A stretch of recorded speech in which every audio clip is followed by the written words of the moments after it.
فتحت المصلحة الولائية للشرطة القضائية بمدينة مراكش بحثا قضائيا تحت إشراف النيابة العامة المختصة اليوم الثلاثاء 8 أبريل الجاري، وذلك لتحديد الأفعال الإجرامية المنسوبة لفتاة من ذوي السوابق القضائية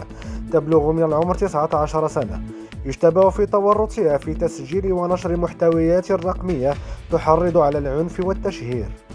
وحسب المعلومات الأولية الخاصة بالبحث، فإن المشتبه فيها سبق أن قضت خلال سنة 2022 عقوبة حبسية لتورطها في تعريض فتاة لاعتداء جسدي بالغ لاستعمال السلاح الأبيض على مستوى الوجه، قبل أن تمد في الآونة الأخيرة إلى نشر محتويات رقمية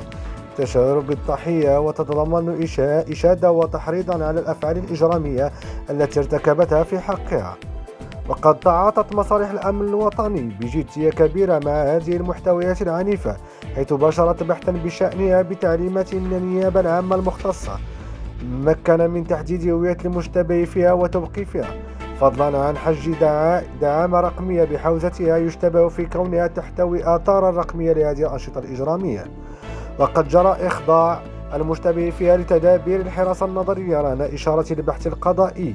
الذي تشرف عليه النيابة العامة المختصة، فيما تتواصل الأبحاث من أجل تحديد هوية كافة المتورطين في توثيق ونشر هذه المحتويات الرقمية المحرضة على العنف وتوقيفهم.